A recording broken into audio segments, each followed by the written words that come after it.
It's time to light it up officially. J5 Clothing Company, better known as Johnny 5 Clothing, is now the exclusive licensee of all official xLights merch. Head up xlightsmerch.com to grab pixel perfect gear like a lighting nerd snapback, the Don't Cross the Data hoodie, and the Sequencer Squad graphic tee, all designed for the community, by the community. And for our diehard donors, we've got exclusive limited run items just for you. Colorways, tags, and designs you won't find anywhere else. Wear it proud because you made this possible.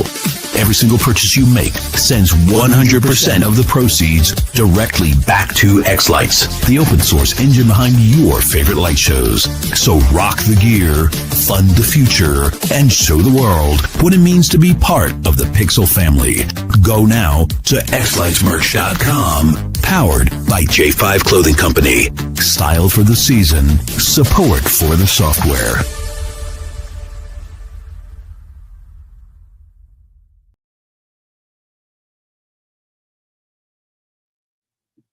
What's up, Brian? What's going on, man?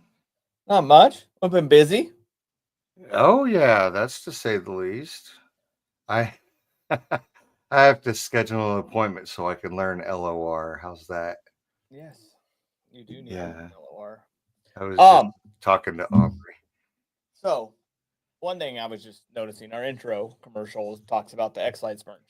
I haven't put the new one on there about FPP merch, but I'm kind of disappointed. It's been out for about 3 or 4 weeks, and only like 3 people have ordered stuff. And me, Really? one of them.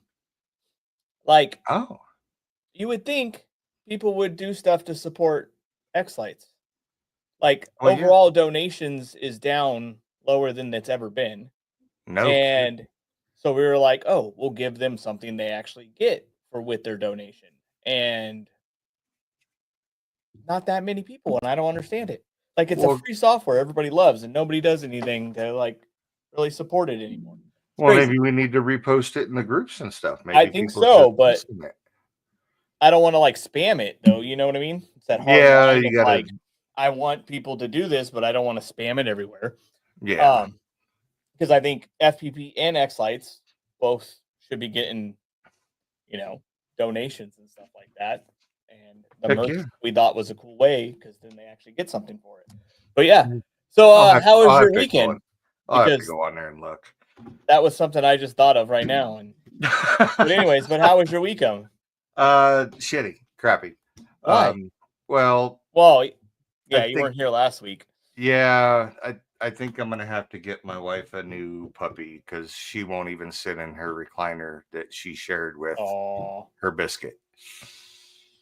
So, yeah, she sits next to me now, and that's just weird. So, yeah, just teasing, trying to make light of it. But yeah. no, actually, catching fish, having an up close encounter with a rattlesnake, and catching fish while we're doing that, and yeah, it's a good time. So, rattlesnake was he had 6 beads on his tail, so he's a little bit old. You were up and to see how many what's- beads you had. Oh yeah, we were close. Yeah, it was close. We now wear muck boots, and I know our conversation that we had here last week or whatever, we were talking about muck boots and mud boots, and I thought about it after, and I'm like, well, I don't say mud boots because I mean that's what they are, but they're muck. Because when I say mud boots, it reminds me of like a 70-year-old grandma working out in her garden. So I thought Okay. about that. You're not a skid steer guy. You're a bobcat. Anyways, Lever pulling. I've operated all of them, so you name it, and I've probably operated it. So this weekend was Faye's 10th birthday party. which I had nice. James make some custom Coro names because it was her and her friend Alyssa's. And it was also my 11th wedding anniversary. But we don't ever do anything for that because my daughter's birthday the next day. So Yeah. yay. But yeah, that was the weekend. Clyde's here, so maybe we should start the intro. What do you think? Yeah, we can do that. Let's get this going. Maybe I should push the right button. Recorded in front of a live studio audience. This is a Matos Designs production. And I am not done! Pork Viper! I like your line. I like your prices. There's a problem. There's no guarantee on the box. You can't hang out with chickens and expect to soar with eagles.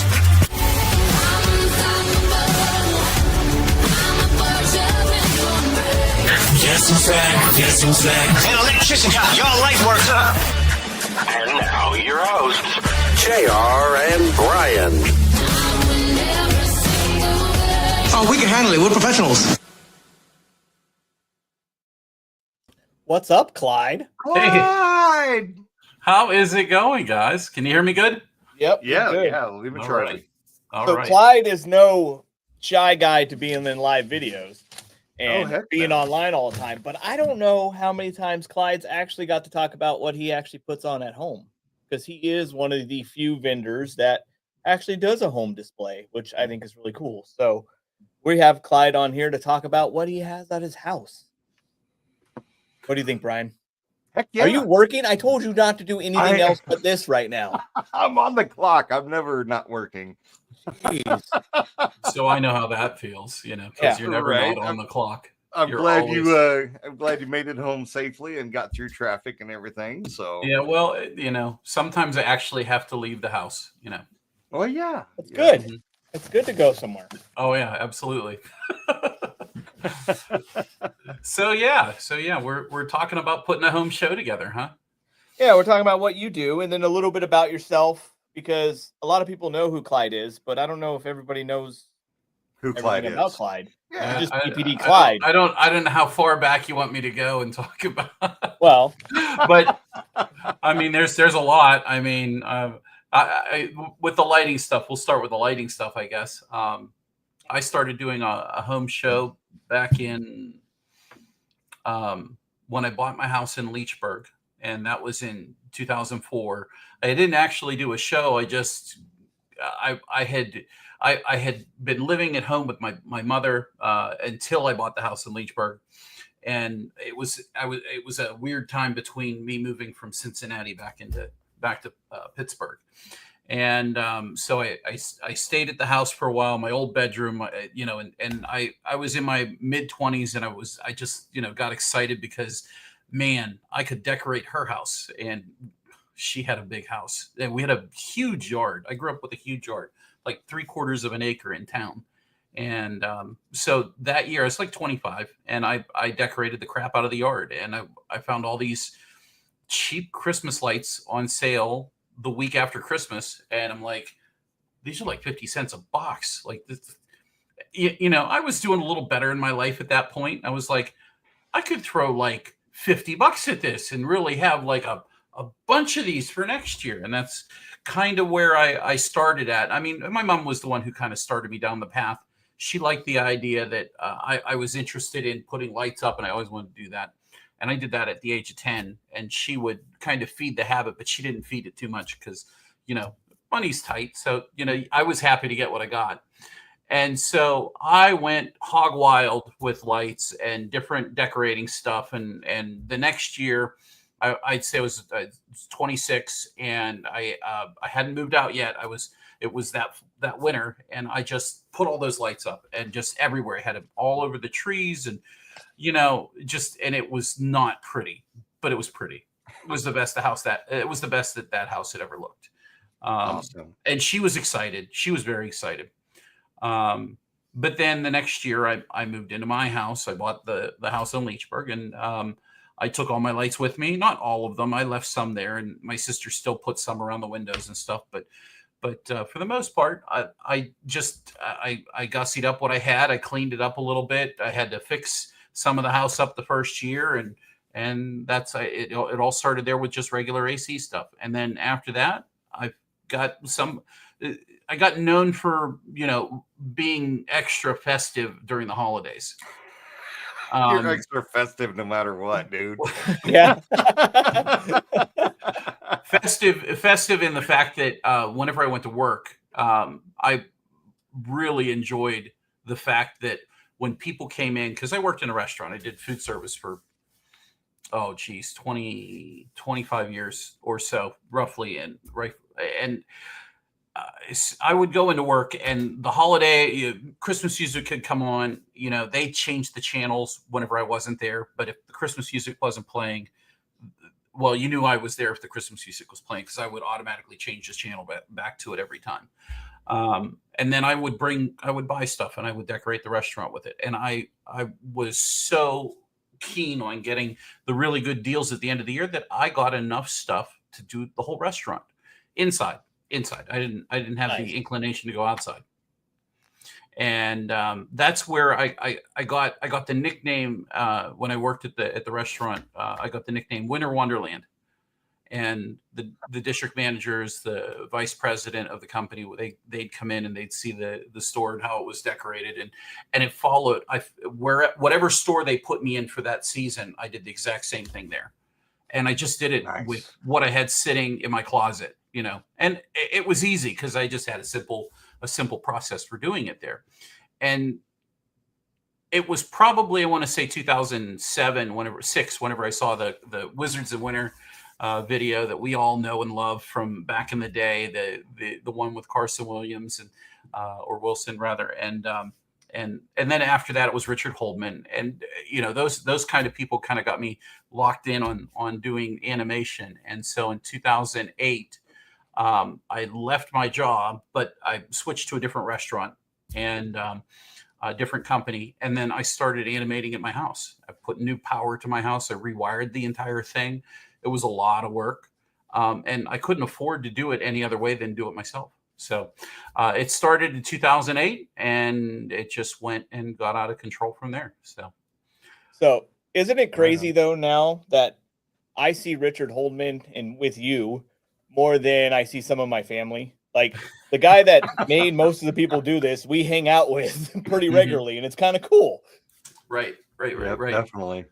Well, I think that the thing that and let me tell you, there's a lot of things that lighting has done, not just the community, but I mean, maybe a lot of it is the community, but it's not just the community. It's the sense that you bring along with you, and it brings out the best in you to share with other people.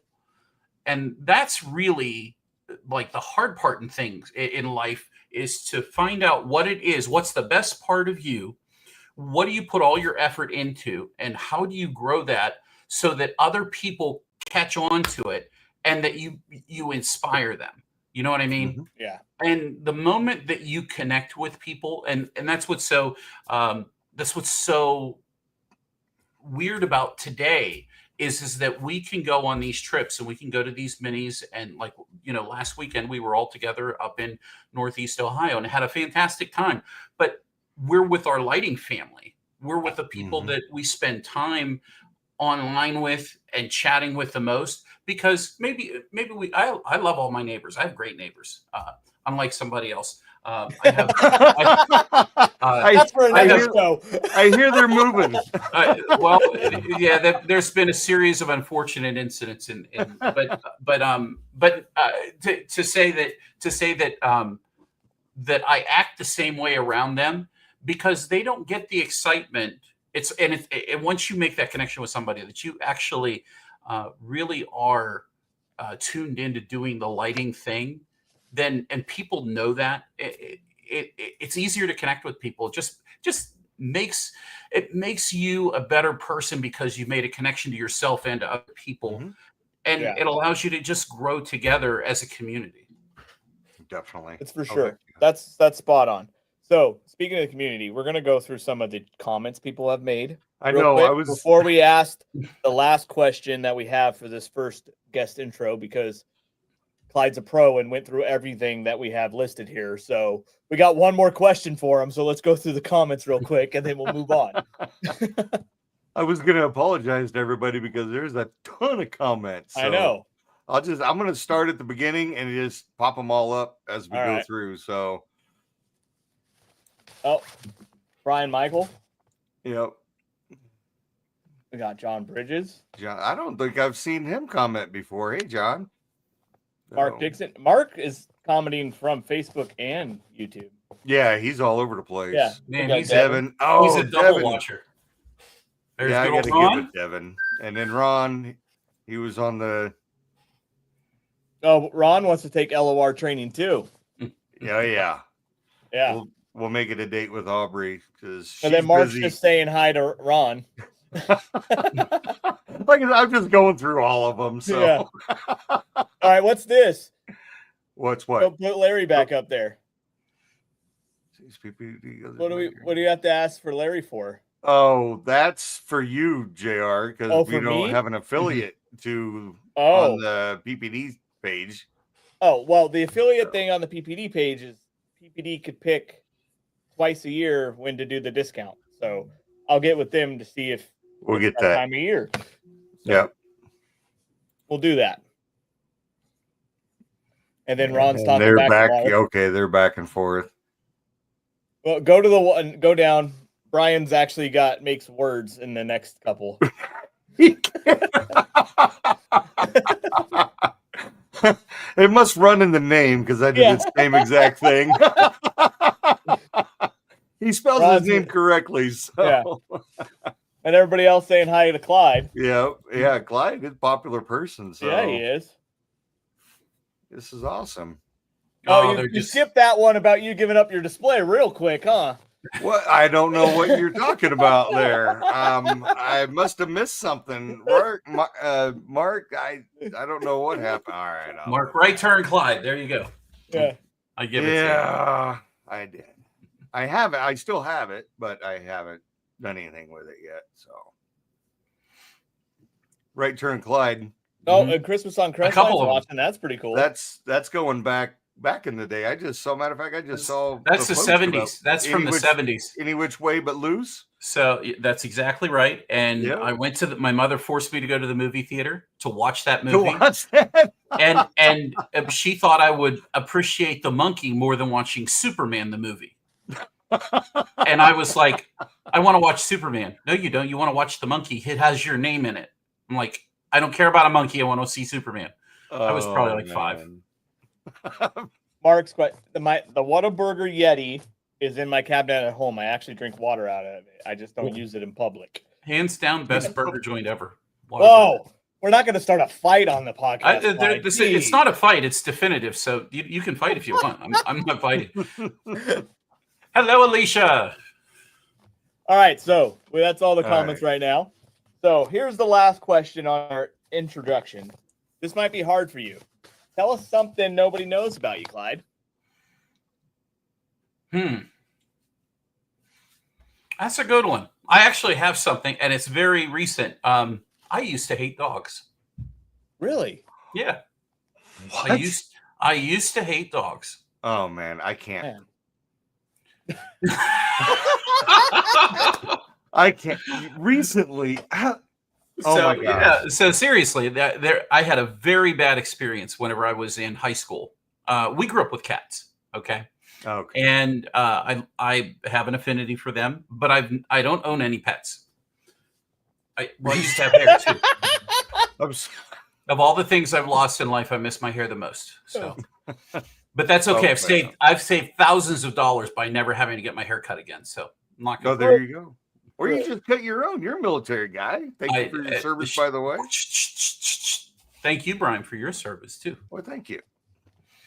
But no, I had a very bad incident where I had some dogs chase me down. I got bit up. That scared me. It scarred me for a long time. Mm-hmm.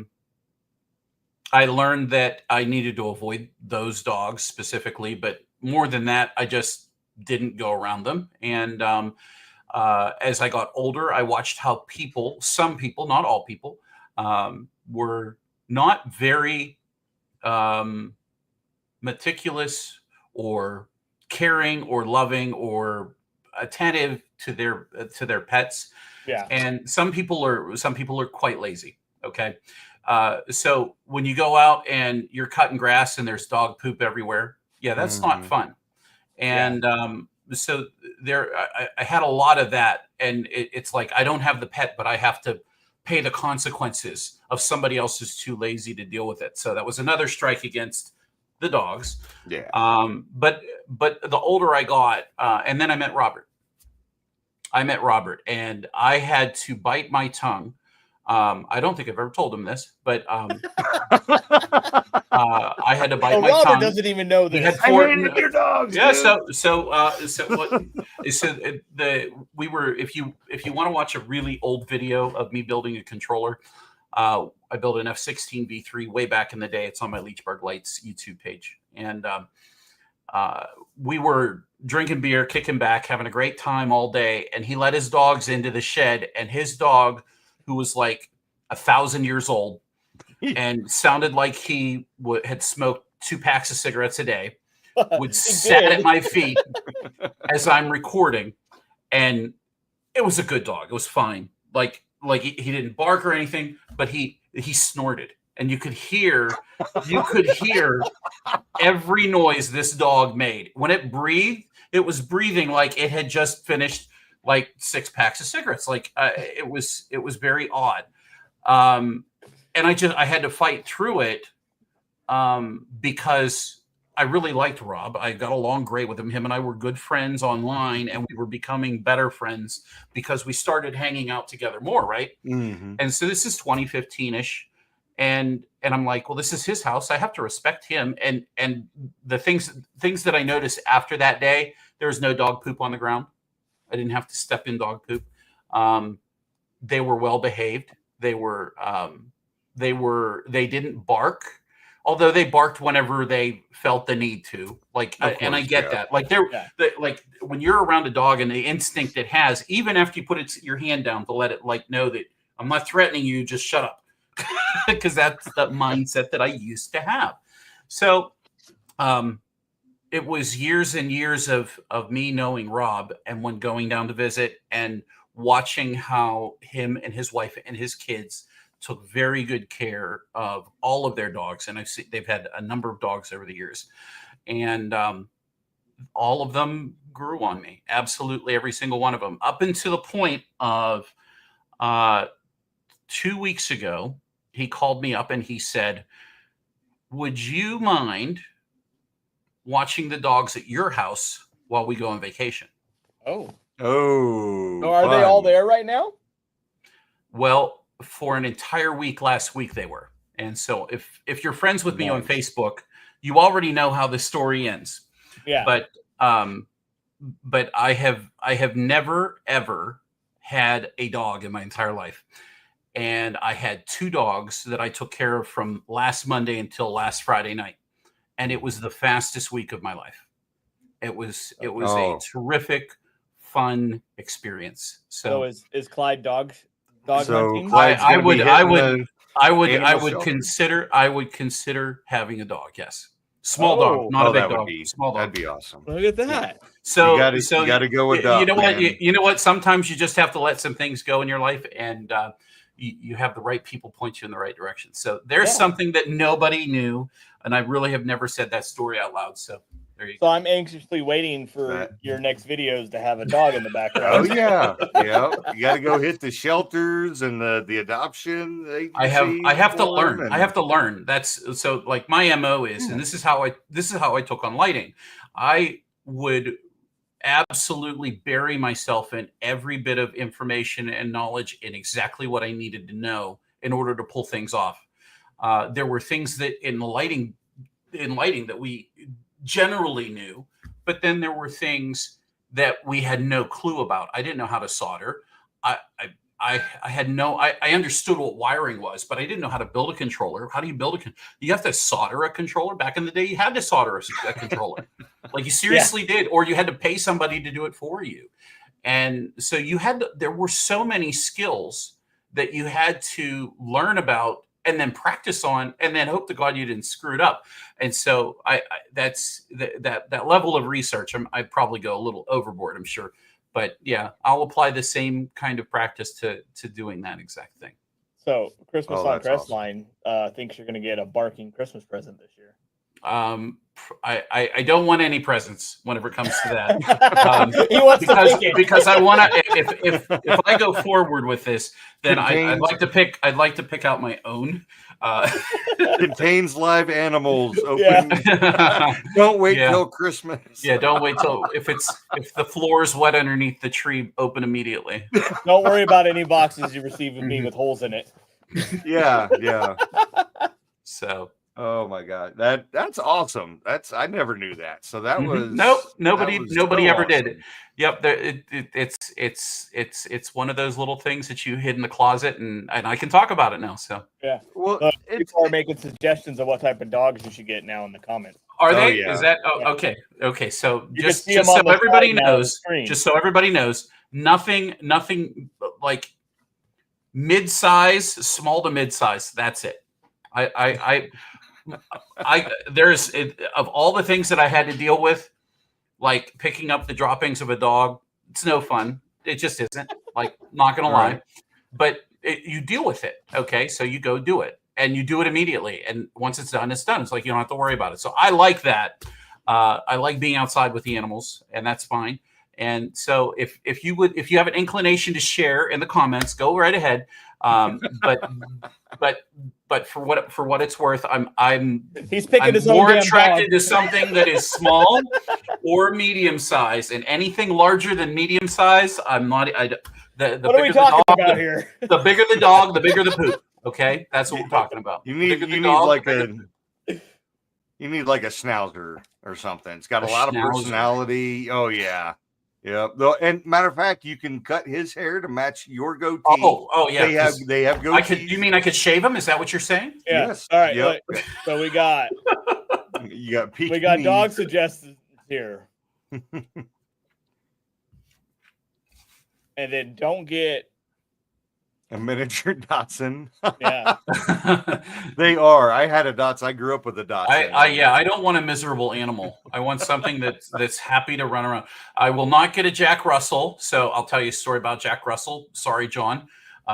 My neighbor had a Jack Russell. See, this is let's go back in time. Part of the hatreds of the dog. This is back when Leechburg Lights was well on its way, and I would sit as you see me here. How my office is set up. It's set up identically with a window right there. It's set up identically in my old office. And whenever I would sit and I would do, hi, Clyde from Leechburg Lights, here's a video and blah, blah, blah, blah, blah. I would have to do it between the time that my neighbor had the dog outside, because from the second it was outside until the second they brought it in, and it was a Jack Russell. And I swore to God, I kept saying, dear Lord, please give me the strength. Please give me the strength, because it was miserable. It was the most miserable dog. And God bless people who do. So this all goes back to how well people train their dogs and take care of them and love them. And I know that now. Now, after a few years, that dog managed to annoy his owner, that he said he was just so miserable, I couldn't take it anymore. So he took him to a shelter. He said, some are definitely yappers, and they're I mean, so no yappy dogs. No yappy dogs. Can't have a yappy dog. Yeah, that would give me too much stress. My dog's too big for you, but she just lays around the house. Mm-hmm. But when she barks, you shakes the walls. Yeah. So yeah. I have a Rottweiler, but she's just a big baby. But no, if it was much more well behaved, well trained, then I wouldn't have been so annoyed. But the Jack Russell is definitely off the list as of right now. Yeah, no Chihuahuas. You don't want a Chihuahua. Yeah, they will only love you and hate everybody else. And I don't know if that's true though, because like Nacho is a toy Chihuahua. Well, and he's different though, because he was raised by Robert. So well, exactly. So it has a lot to do again with the owner. So this is where I have my big turnaround is, and the Jack Russell, if it's well behaved and it's I don't want to say polite, that's the wrong word. If it's cheerful and it's not like dramatic, I don't want a dramatic dog. That's like, oh, poor me. Where's my so, no. we should move on to his display a little bit now that we're practicing for we could Clyde's talk new dogs all day long. I feel like this is going to be Clyde's new show live because he's going to get all the research for dogs and stuff. So he's going to have a dog show. This month's sequence is going to be dog based. Yeah, who let the dogs out? It's on his screen right now. Don't tell anybody. Next month's club member sequence of the month. Yeah, you know, I had to throw it in there. I expect everybody to guess that song for next month. It's going to be hippodogamous. Oh Lord. All right, so where are we then? We're going to the speed round. Are we on the speed round already? Yeah. Okay. Nope. All right. Do I have to see the screen for this? No. Oh, okay. You do not. All right. So as fast as you can, go through your controllers at the house, pigtails, software, voltage, pigtail preference, and any other useful hardware that you use, probably your sequences. And then, yeah. So go. So everything in the show, I would say I am probably 50% or 60% Valken controllers. Reboot are on my 5 volt. 5 volts in the yard. 12 volt is on the house. I know that's kind of counterproductive, but controllers, I probably have 20 of them, 15 of them, something like that. I don't know. I don't count them anymore. I don't know how many props I have. Couldn't tell you. But I like both 5 volt and 12 volt. My X Connects are 12 volt. My Reboot are 5 volt. That's kind of easy. Yeah. And sequences are 100% PPD. And I have to pick ones that Robert doesn't pick because he's around the corner. So. And his wife picks the songs, and she picks really good songs, and I never get to use the really good songs. So. I get that. That makes sense. Right. I have a guy around. I have John around the corner from me too, so we gotta change things up a little bit. Now, do you use FPP or do you use X schedule? I'm a firm believer in X schedule, and that's pretty much what most people need. Whatever. You wasn't a dog guy before, so. Wow. Oh, I like. Look, I did an entire series last year on FPP for dummies, and I'm the biggest dummy whenever it comes to FPP. And in the end, I still decided to go with X schedule. So yeah. See, Clyde's really smart because I use X scheduler too. Just saying. Yeah. Anyway, yeah, well, I don't understand why it's so challenging to use. I don't know. Now we're on to hot or not. So I don't know if you know what hot or not is. We're going to ask you about some trends in the hobby, and we gotta tell us if you think they're hot or not and why. Okay. So first one, moving heads. They're hot, but they're going to fizzle out. People get really stressed out with them. Yeah. Yeah, they are very stressful, and to me, I like them for my house, but they also are very attention getters. So, like, if that's something you don't want attention, don't put a big moving head on your house. Yeah. Because you're gonna get people that aren't even looking for Christmas lights. Just be like, "Where's that light coming from? Is it a spaceship? Oh no, it's this guy's house." If I was in Leechburg, I wouldn't mind having it, but I know I have neighbors that live behind me, and they were on the hillside. So if I swing those around, they're gonna go into somebody's house. So yeah, they're great. They're great. They're fantastic. They really capture attention. They are very dramatic, but they're certainly not for what I'd like to do. But I don't mind sequencing them. I enjoy them. But yeah. All right. Well, I am going to ask you hot Hold or on, not. we got a question. A comment. A big one. Yeah.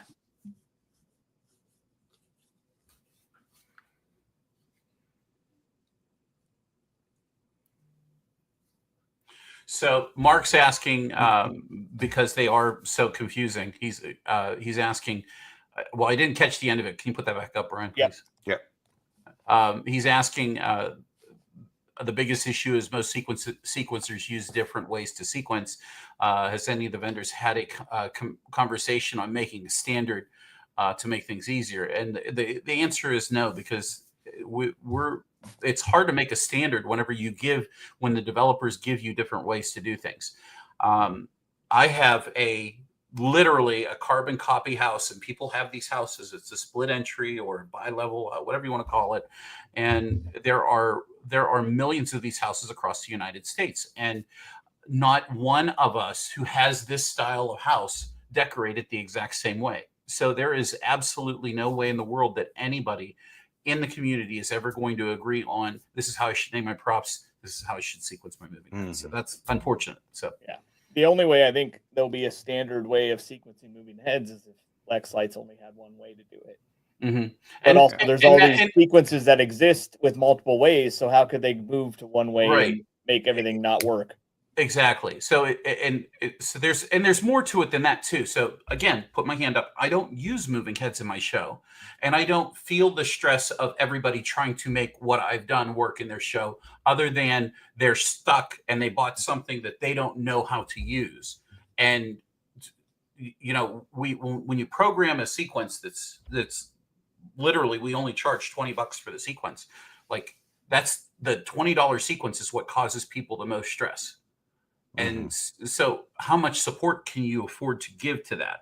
And like, if everybody, you know what I mean? It's not that we don't, and we do. Like tonight, it's open mic night.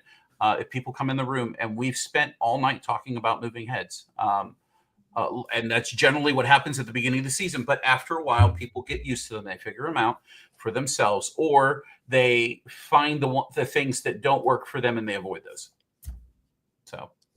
So my thing is, like, the one thing we implemented in the moving heads was the no-fly zone.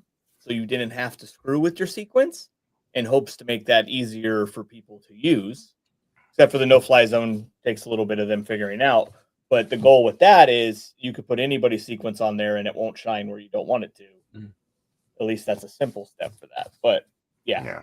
So next hot or not thing. So Ryan? I was going to bring up pebble lights. What you thought about that? I like them. What you thought about them? I like them. They are another tool in the toolbox. They're not a fix-all, end-all. This is how you do it. We're all moving to pebbles. We're not doing that.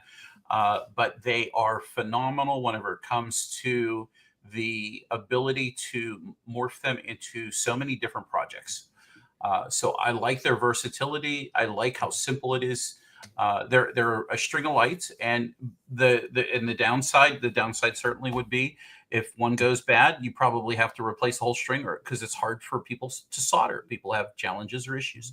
There are no easy click together things that connect two of those cords together.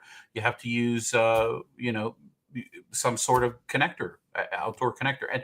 And is that a bad thing? No, I don't think it's a bad thing. But it's another thing for whenever you folks that are new and you're doing something with them and you don't know how to fix something, especially if it's on a prop. Let's say it's a wireframe, and you don't know which is the beginning and which is the end because it's halfway through the string. Now you've got to figure out there's no directional arrows on them that I'm aware of. Right. So they have their challenges, but I like them. And I think the more that people get comfortable with them, I think that they'll find better uses for them. So we had this discussion. It was a great discussion we had a couple months ago.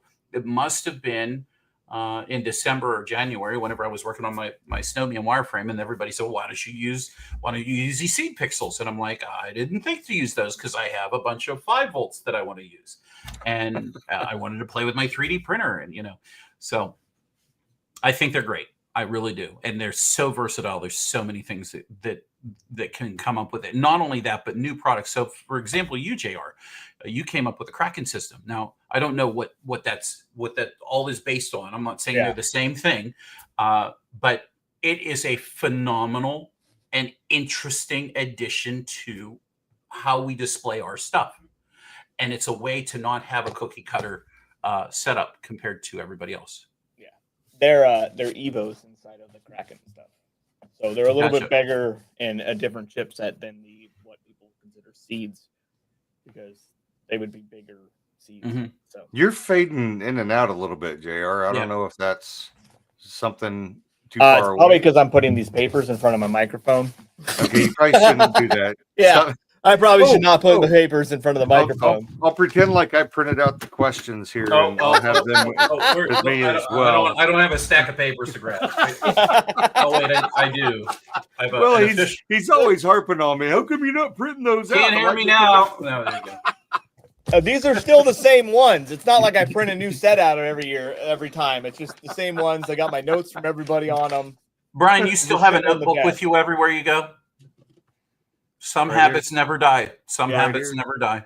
Yep. And you know what? I was going through some boxes out in the garage. Oh, squirrel.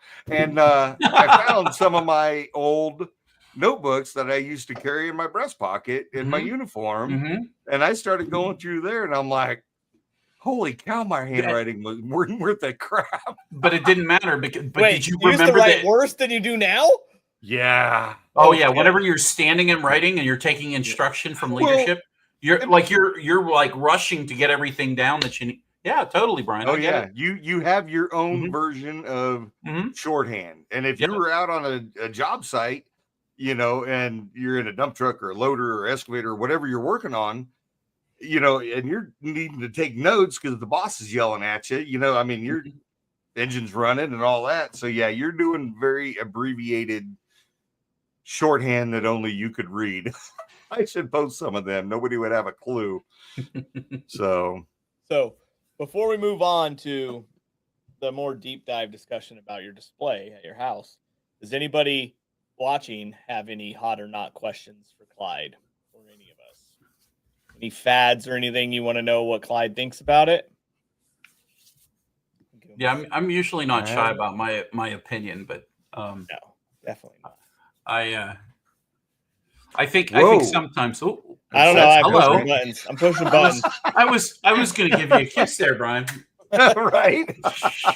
Well, I did notice that JR figured out how to put the comments scrolling on the. Yeah. You like that? That was pretty neat to come up. Yeah. So you can't hardly read. I have to use my bifocals, but. All right. So Mark has one hot or not. What do you think of the Govee stuff? What do I think of it? I think it's terrific. I think I believe it's hackable, right?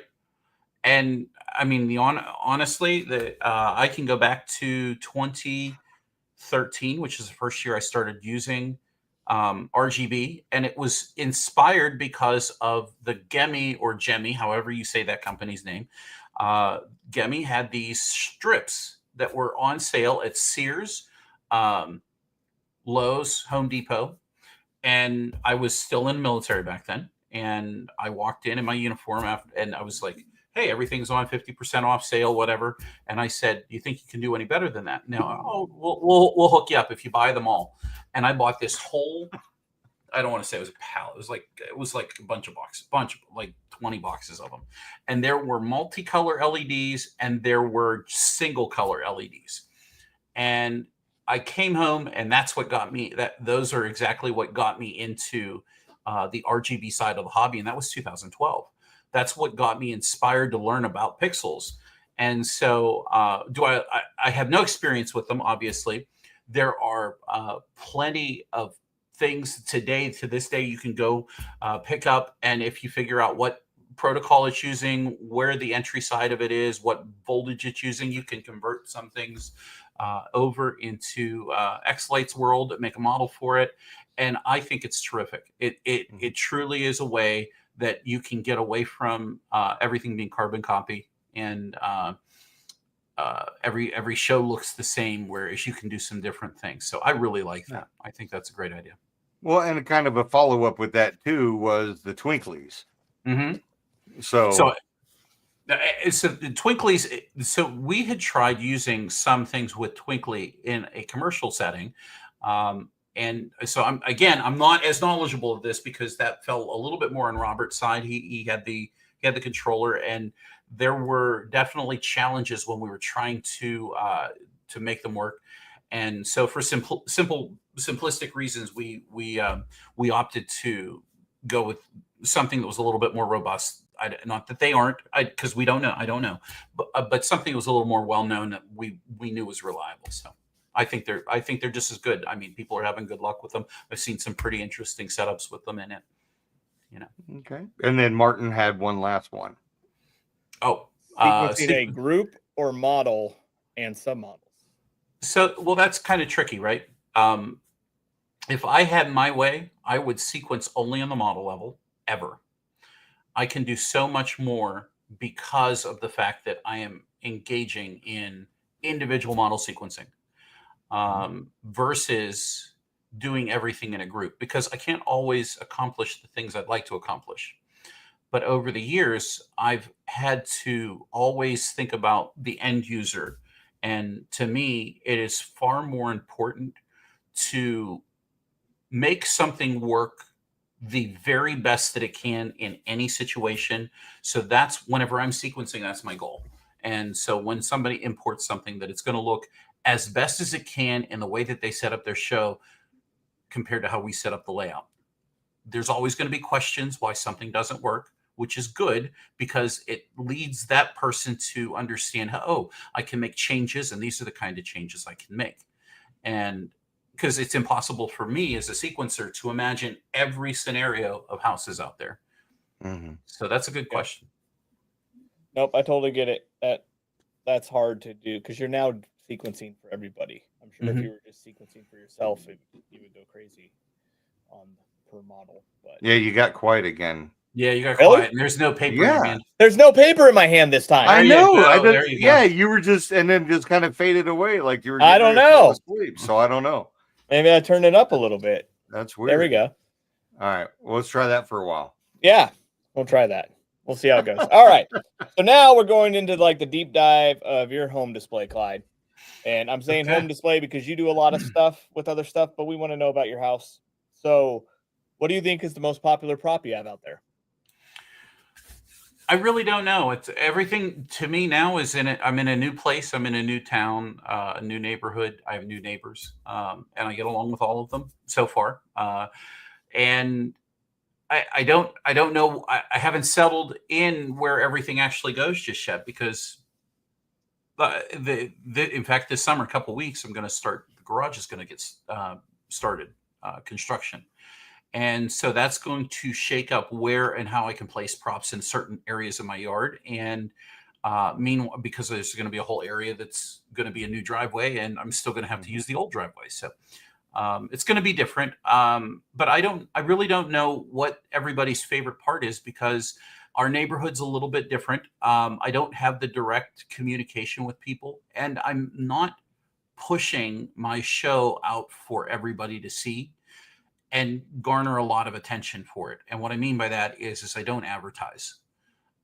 Between Robert having a show down the street and he has a little bit more of an army that helps him put things together.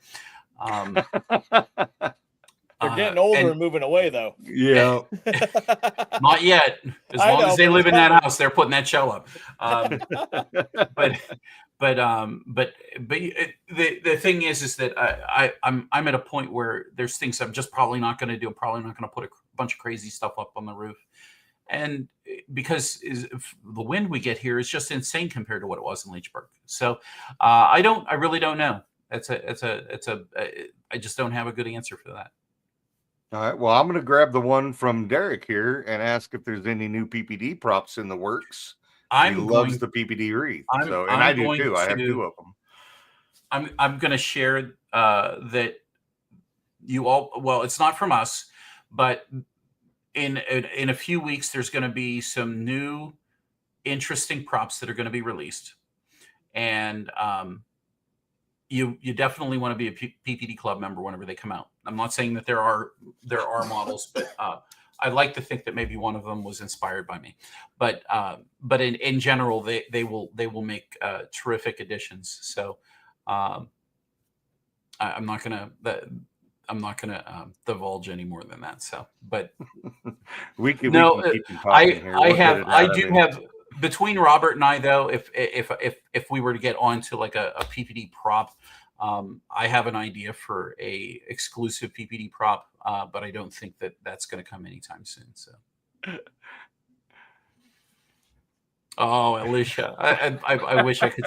You know what? Someday we're going to get together and we're going to meet up. We're not going to miss because Derek showed up at the Northeast Ohio area the week after we were there. Oh, really? And, yeah. Their trip dates were just slightly off, so we missed them for the weekend. Ah, shoot. So, do you have a plan for like the evolution of the new display, or are you just winging it every year? So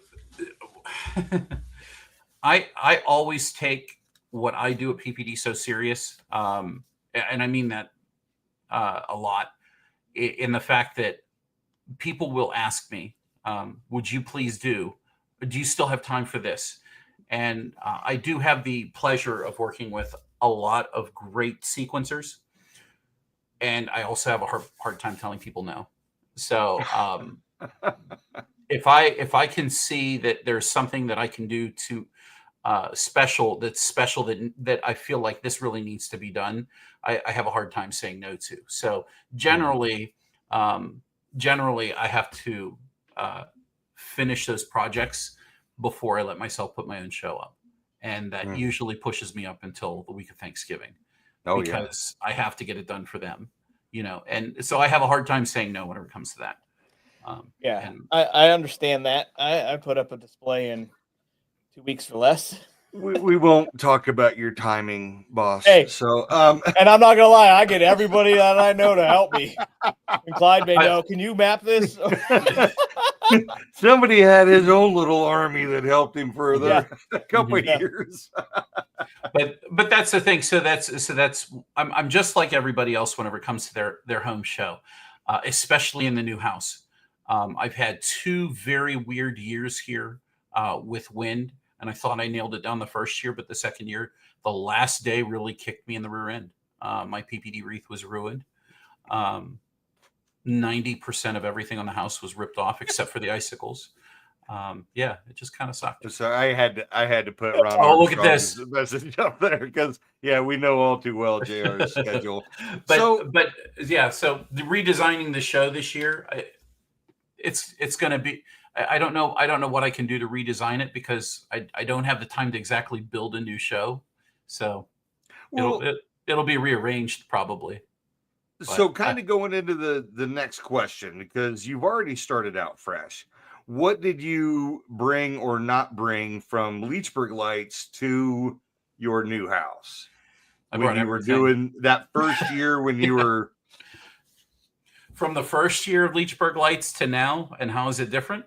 Well, no, from the last year of Leechburg Lights, or the Leechburg house, to the first year at your new house. What did you not bring, or did you... Or not use? Bring? Like, so what did you use and not use? One of the things I have to say is, as much as I love HD props, there's too much of a good thing. And probably 7 of the HD props that I have never made it out. Now, that's probably because I'd say it's more because of time, but I also appreciated the fact that it wasn't as splattered all over the house, meaning like there was too much. Yeah. And so I really do appreciate simplicity whenever it comes to setting up the show. And if you look at the pro layout, that's one thing that Robert is really good at, is making things simple. Everything can clearly be seen because he designed the pro layout. I've added bits and pieces where I've had to, like it's gotten a little bit more cluttered, such as the pixel forest or the singing trees in the middle of the show. But if you took those away and you only looked at just at the house, at what the house has, it has enough of everything that most everybody already has or is going to want to have. And so that's the way I kind of looked at doing my home show the first 2 years, is what is over the top enough to be over the top, but what is classy and what is not too gaudy. And so, and that's not to call names or point at anybody saying, "Oh, you're doing too much," or that's too many pixels. There's never too many pixels, but I think that the way that we can over decorate because we just saw that, we just have to do that. And I get it, But I also appreciate the fact that it's so much easier to put a show together whenever you have a good plan, and you keep it simple. Yep. Definitely. I just said that in an email to somebody today. They were like, "Look what I want to do my first year." And I'm like, chill out. You don't have to go so hard the first year. Yeah. Robert got a nice comment about your beginning of sequencing. Yep. Yep. I knew the candles would come up. Tell him to get back to work. Yeah. Oh, no, I don't ever have to tell him to go back to work. The man works So, his ass off. If you could, during this light show season, if you could travel anywhere, what 3 light shows would you go check out in person? Oh my gosh. Well, I'd have to say Brad Luner's, and Rodney Burton. I would go see Rodney Burton's house. This is a terribly unfair question, because if I only have one other house to go see, I'd say David Peace, but he doesn't do a show anymore. So, I don't know. I don't know. I'd actually like to go out and have the time to go out and get around to see people. The challenge is that there's always support that you have to provide, and the traveling takes time. So you're not, and if you go see one, you get to go see as many as are close by, and so it's really, that's a really hard question to answer. But I would say Rodney Burton is definitely one of them. I'd love to go see Tom Langley's house. I'd love to see Tom's house. I've known Tom for so many years, I'd love to see Brian's house. I mean, for goodness sakes, he doesn't do a show. I'll have my candles out this year. And will I get to light I'll them? blow them out and light them to the music, like Robert said. So. Like I used to do for years. Yeah, sure. Well, we get to see Lunar's house on Light Fight this year. Yeah, we do. We certainly do. So, since we're talking on Light Fight, I got some Light Fight news that I got a call from Felicia today. Light Fight is changing their filming. Oh, really? Back to their original format of filming the same year it airs. Oh, wow. That's incredible. Yeah, so they're going back to the filming late August, and it airs that December. I don't know the details on why, but they're going back to that schedule. So technically, they are not filming anything this year. So if you were somebody that got picked for the show to be filmed this year, they're going to film you next year, and then it will air immediately after. Personally, I kind of like that, because waiting that year to after it was filmed to see how they edited it and see it and not talk about anything, it's tough. So I'm kind of okay with this change. I think it might be easier for people. I kind of agree with that. The downside, well, I won't say the downside. When initially, because we've done a lot of work for people that have been on the Great Light Fight, and we never talk about it. Absolutely, you never hear those words out of our mouth ever. So there's times that you're excited to do the job. We've had, I can't tell you how many people that we've worked with on projects for the Great Light Fight, and it's an honor, and it's a privilege, and it's something that I know that I never have to go to try to outdo myself to be on it if I don't want to. You know what I mean? If I decide that I wanted to do something like that, which it's always up in the air, but everything that Robert and I do together at PPD, I don't know that I don't know that I could pull off doing the show and pull off all the stuff that he and I get to do together. So that would be incredibly hard. Yep. Yeah, it's hard to pull off a show and do all the stuff for customers and stuff like that. And you got to do it with a team of people, which I appreciate. People who are making comments about my timelines. Bobby's giving me a hard time. Why didn't the librarian have breaking news? When I talked to Felicia, she said she was going to call Brian. So I'm sure Brian will have breaking news on his show about it changing. Okay. Oh yeah. She asked me if I could say something about it. So it's from Felicia. It's just how it is. Okay. All right. So moving on. And I forgot to bring it up before we started the show. And when Light Fight, I was like, oh shit, I got that shit that I was supposed to talk about. So see, you should have wrote that down on your paperwork there.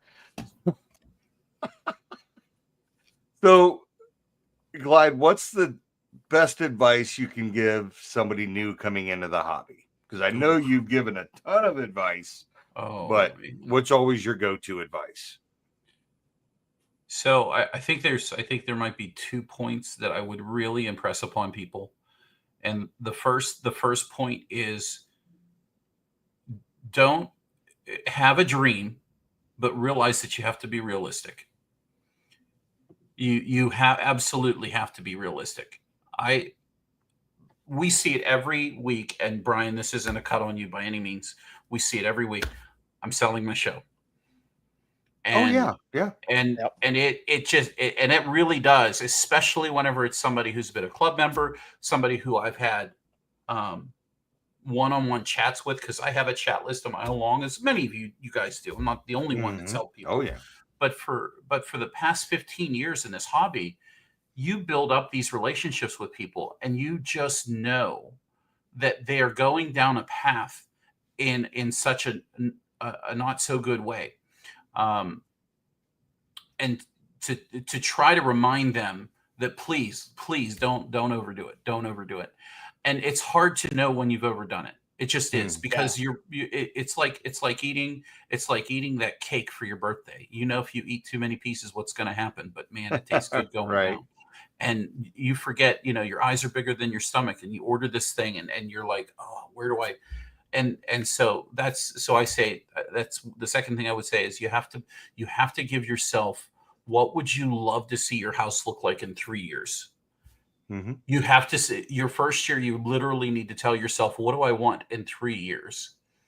And you don't buy everything for 3 years. You buy everything for the first year, because your most important things are your house outlines. Your most important things are things that you're going to place in your yard, and some decorations that you're going to put on your house, because you are about to embark on the hardest journey of your life whenever it comes to technology mixed along with electricity. Yeah. And you don't know how many things are going to go wrong.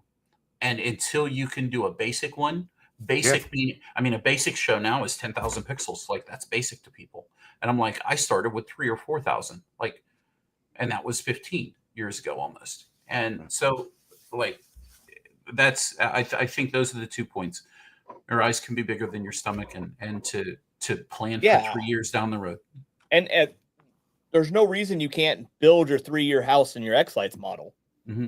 But play with submodels or like groups in there and be like, okay, this looks like a good first year.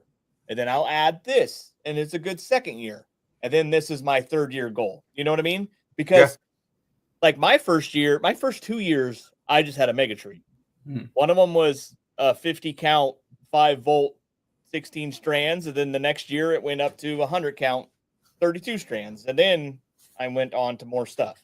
So Yeah, because even my first year was only 5,000. Second year, when I came out to help you, was at 10,000. So it's just progression. It's just growing as the year. And the biggest thing that grew in my shows was my trees. So, was that? Yep, it happens. Oh, we broke. I don't know if I clicked Facebook. something or if you clicked something. So for some reason we broke on Facebook. Was that? Yeah.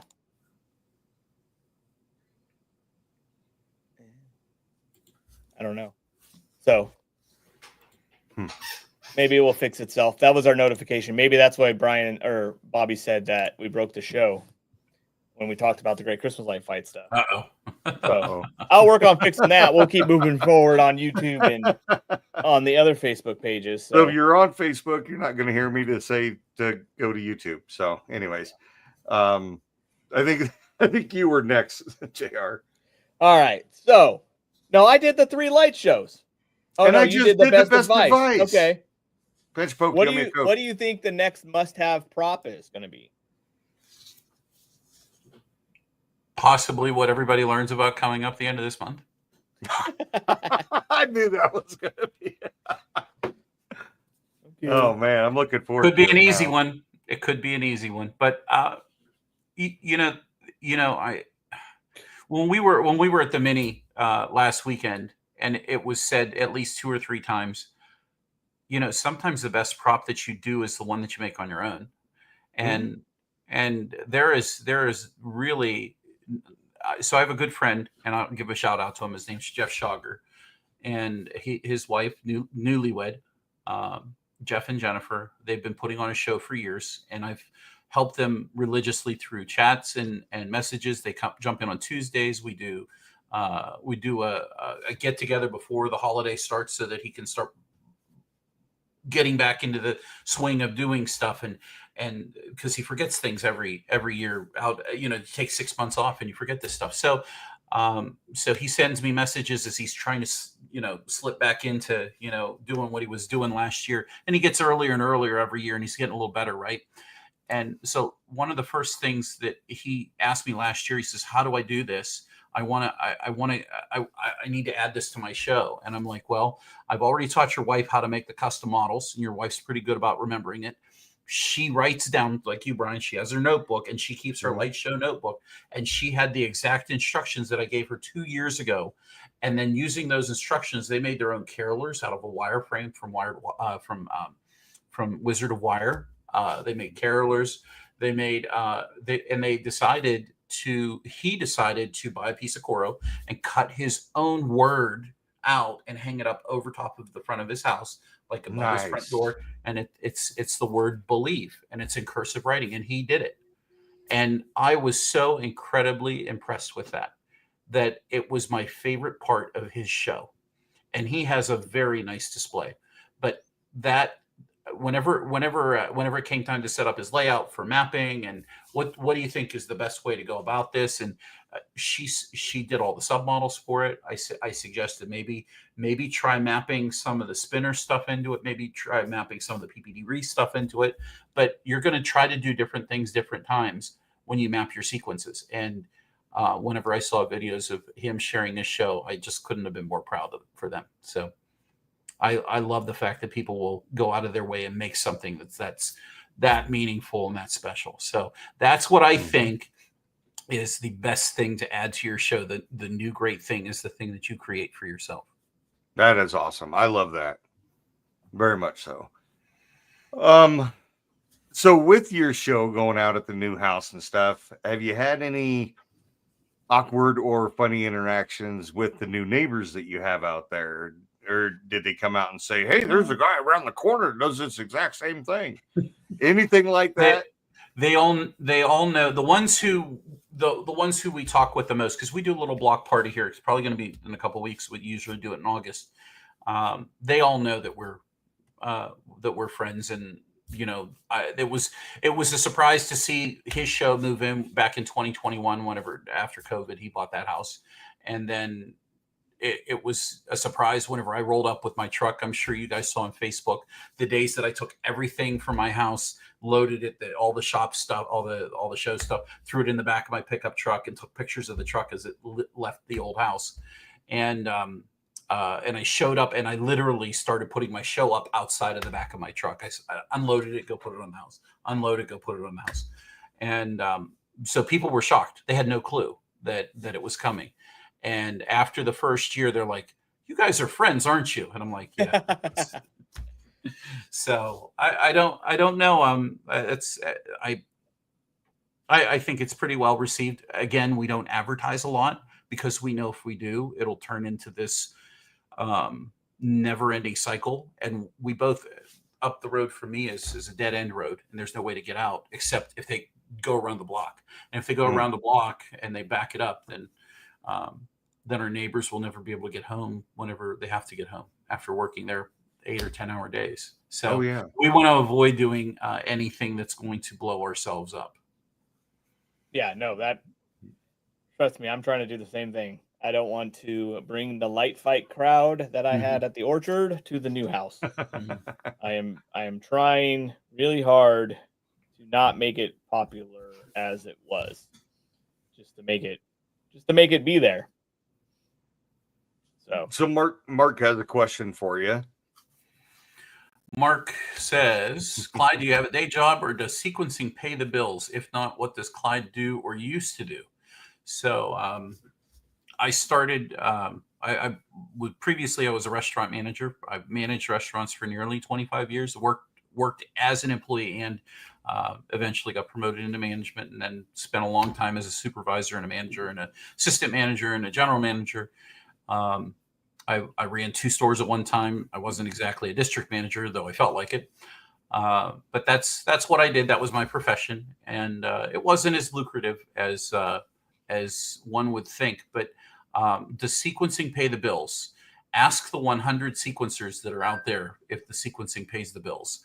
And what you'll probably learn from them is that sequencing pays some of the extra bills, and it keeps them going. Where I earn my income is when we work with the commercial jobs that we pick up. And so the sequencing side of it, we discovered a long time ago, not because Robert isn't creative in his own right, which he very well is, that my aptitude and ability to continue to sequence was greater than his. But his ability to look at a layout and figure out the best way to design it and build it was far beyond mine. And between the two of us together, we certainly don't stay in our lanes, but and there are things that every once in a while, I'll say something and he'll be like, oh, I didn't think of that. And he'll say the same thing to me. Like I'm sitting there, now it doesn't happen like it used to, but we'll sit in a Zoom room and he'll suggest, well, if you can't do it this way, try doing it this way. And I'm like, oh, that's a good idea. Well, that's what makes you guys so good for each other, is feeding off of each other like that. Yeah, and he beats me up a lot. He's what are you talking about? Robert doesn't beat anybody up. He's good. He is very witty, and I am not. So, but between the two of us, we work our asses off together. Like a lot of people will say, what does Robert do? Like literally, what does he do? Like he's on the phone all day, drumming up business so that he keeps me busy. And I work all day sequencing to keep pumping out songs. And I work with the team to pull things together.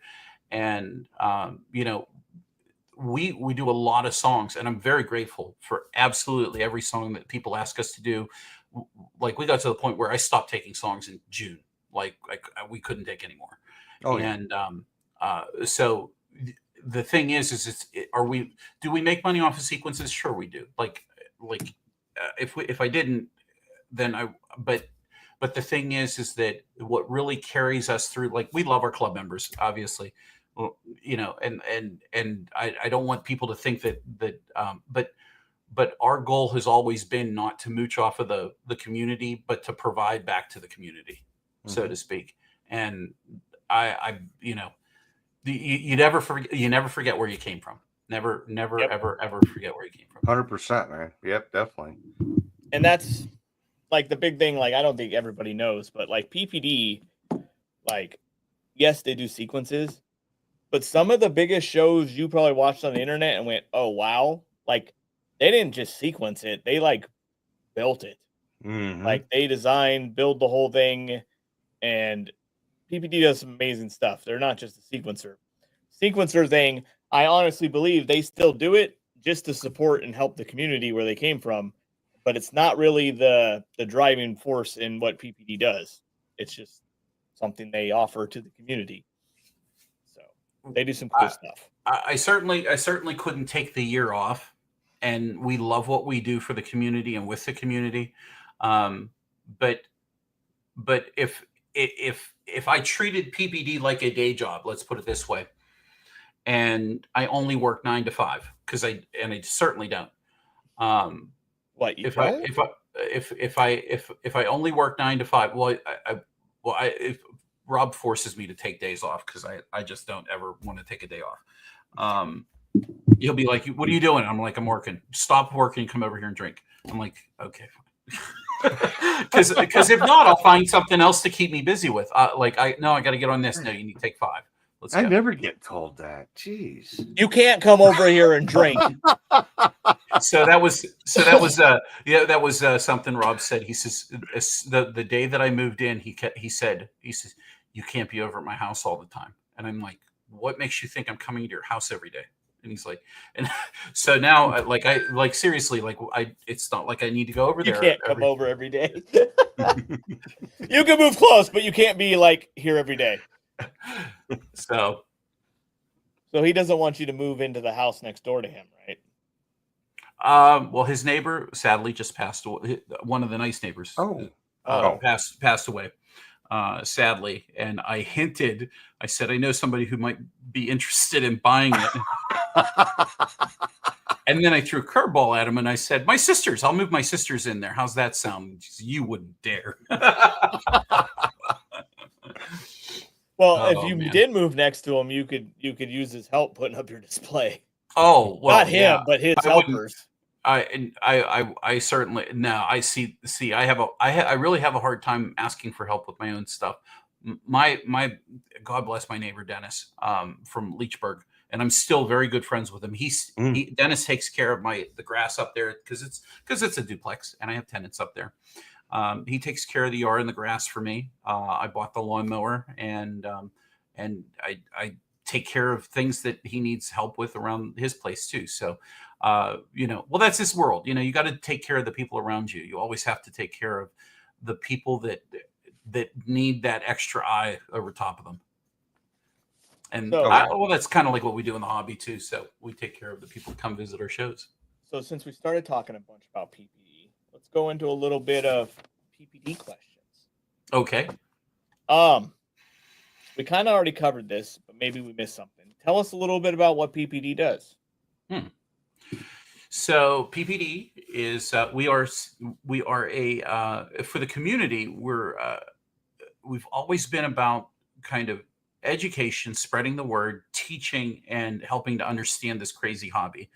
A long time ago, we both realized that no matter how many people are willing to help in the community, there were always going to be people that refuse to go into a group and ask a question.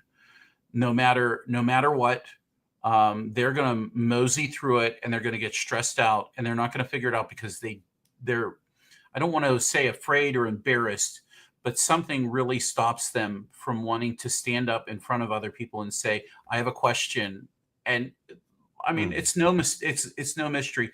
There's plenty of people and it happens. That's why we have a holiday meltdown group, right? There's no shortage for people in this community or any community to have a silly or less than polite comment to other people. Response. Yeah. And the responses can be downright rude and not so friendly. And our first customer, when we announced that we were going to be PPD, and that we were going to provide service to the community and help people who wanted help. We were going to do one-on-one consultations, and we would take control of the computer and work with them on whatever level it is that they needed us to do. The reception was very poor, very, very, very poor. There was a very nasty beat-up thread on us in the xLights group, which is still there, by the way. And and a week later, one of our customers, one of the first people that we had a one-on-one with, because, as soon as we put out that we were doing this, we had 3 or 4 or 5 people sign up and wanted to do a consultation because they didn't want to have to put up with that animosity in the community because it's there, whether we like to admit it or not. It's there. And so no matter what, we, even when we do our Tuesday night Zooms, we really try not to be light political, meaning political about this is who you should buy from, this is who you should only buy from this, you should buy sequences from here, you should only use this vendor. We try to stay out of the stressful side of directing people and giving people the best help that we could offer on a Tuesday night. And we've been doing that now for 7 years, 8 years, every Tuesday. And that to us I think that's one of the things that we brought to the community that many people don't believe or ever will believe, that there are far more people who will never ask a question in a group than they can imagine. And so we have the privilege, honor, pleasure, and responsibility every year of helping at least 10 to 15 new people who are wearing the training wheels every year. Yeah. Yep. and so we take that job very seriously. But that's what we do at PPD. Commercial wise, we do really, really big, crazy drive-through shows. We do some interesting installs at different zoos and so forth, and we do a lot of consulting with different businesses to help them grow or improve or sequence, which is what my half of it. Mm-hmm. But on the residential side, though, we do the PPD Sequence Club, which hopefully there's a lot of people here that are in the club. Brian, club member for years. JR has been a club member, but we try to always do something new every single month. And I can be honest and say for the past 8 years almost now, we've done a new song every single month. And how many people can back that up every single month? And it's because it's hard. It's a challenge. Yeah. After 8 years, you get tired. Oh, yeah. Yeah. So that's what we do. Talking about your sequences for over 8 years, Derek had a question in the comments. Has updating old sequence brought up any surprises? How embarrassed I am whenever I share them with my sequencers and I tell them, hey, I need this updated. That is I'm like, don't judge me, man. Don't judge me. It's always a learning. Do everything it could do when I made this the first time. It's always a learning process, though. What you did 8 years ago, especially with the advances of xLights and everything within that, with shaders and blah blah blah, all that stuff. I don't. It's changed so much. So yeah, it's going to be. You shouldn't be embarrassed of what you did 7 or 8 years ago on a sequence because of all the advancements in the hobby and the software. So, how many employees does PPD have? I work with at least 12 to 14 different sequencers, and our only part-time employee between Robert and I is Gavin, which is Robert's son. And he's in the process of learning and growing and becoming better with picking up parts of the job that I usually do. And it's a learning curve for him to learn how to do everything in xLights and put things together and build things on the website. So he works with Robert on putting things on the website and trying to figure that out the right way, making products and stuff, which I'm not the website person. Robert does all of the website stuff. So whenever the website goes down, he's the one who has to fix it. I'm asking all the questions because I'm sure Brian doesn't have the questions. So I'm just going through them. Are you just going to take over the show? You want me to step away, or you have the questions? This is what happens. He just gets going on a roll. You get excited. No, he gets excited. I want to know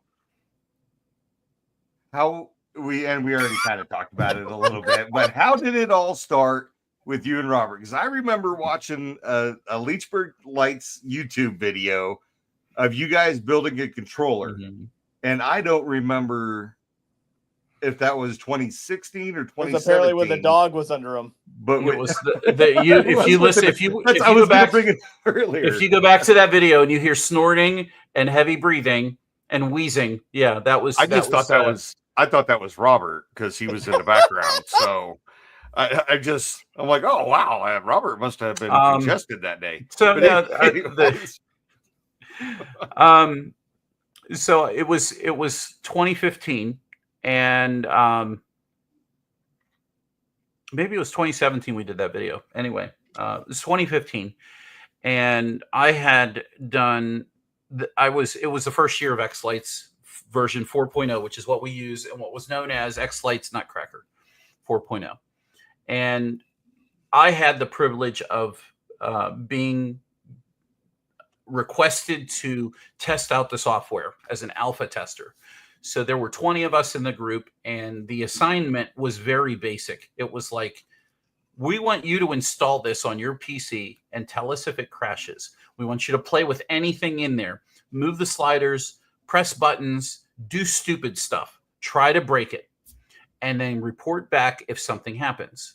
And so about 10 of the people that were in the initial study, and I don't know who they all were. I may know one or two. I know at least one. That was Richard Wren from Ohio, Sandusky, Ohio area. Good guy, fantastic guy. Richard's awesome.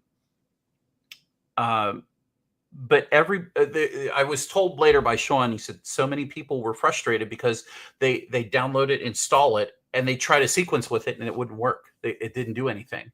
And he said, well, of course it doesn't do anything, because we have to make sure that the architecture works first. And so this is in December of 2014.